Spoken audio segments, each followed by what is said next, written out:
This story is called Paper Route Puppy.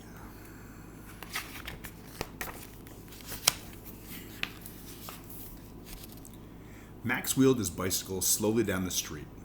He counted the newspapers in his basket. There were enough of them. He counted the money in his pocket. There wasn't enough of it. Today was supposed to be Puppy Day. Max had planned to buy a puppy at Mr. Ross's pet shop, which was the last stop on his route. He had saved his paper route money for months now. In fact, Max had started delivering papers so he could save for a puppy. Max thought he had enough money this morning, but then his mother said, "Don't forget to buy a leash and a collar and dog food. A puppy needs those things."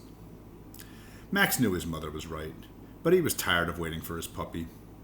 Max delivered the first paper to Antonelli's music store. Mr. and Mrs. Antonelli could play every instrument in the store, even the drums.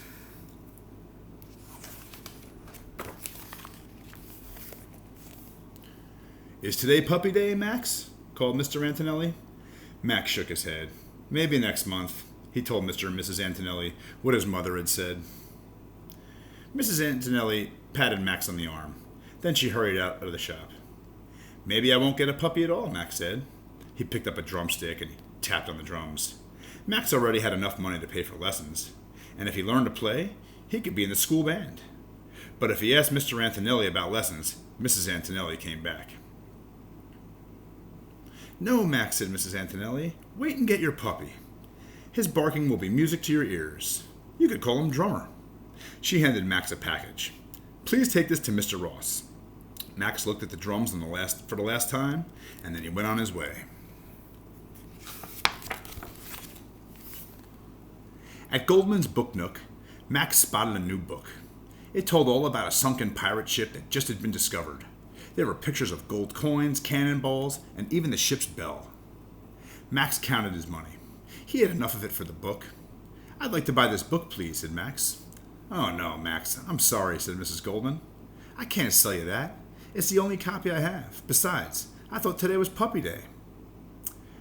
"I have to wait another month for a puppy," said Max. "I just thought I could have this book now." Max put the book down. Nothing was going to go his way today. "Well, you wait for your puppy. You could call him Pirate." Mrs. Goldman handed Max a package. "Please give this to Mr. Ross when you see him."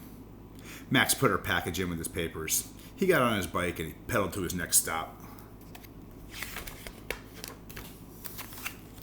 At Mrs. Garcia's candy shop, Max knew for sure what he would buy. He would get enough candy to stock his treehouse until next Halloween. When Max tried to go into the shop, Mrs. Garcia wouldn't let him in. She didn't want to sell Max any candy. "A puppy's company will be sweeter than all the candy in my shop. You could even call him Candy," she laughed. Max still wanted to go inside, but Mrs. Garcia handed him a package. "Please take this next door to Mr. Ross." Max wheeled his bicycle to Mr. Ross's door. Puppies and dogs yipped and danced inside. The parrot called, "Hello." "I can't get a puppy today, Mr. Ross," Max said. "Well, that works out," said Mr. Ross, "because I can't sell you a puppy today." "Nobody will sell me anything today," Max told him.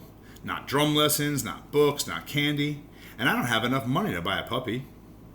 Mr. Ross smiled. "Well, that works out too, Max. Your friends bought a puppy for you." Surprise! Mr. and Mrs. Antonelli, Mrs. Goldman, and Mr. Garcia crowded into the pet shop. Max couldn't believe it. It really was Puppy Day after all. "All you have to buy is a collar, a leash, and some dog food," said Mr. Antonelli. "Now, open the packages we gave you."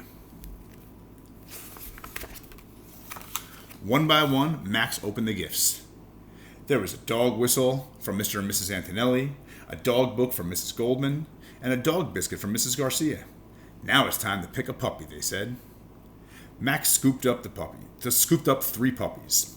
2 of the puppies wiggled out of his arms, but the fluffy white puppy stayed in his arms and even licked his face.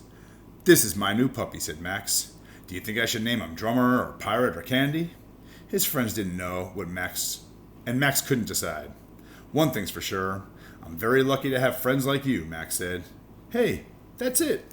I'll call my puppy Lucky."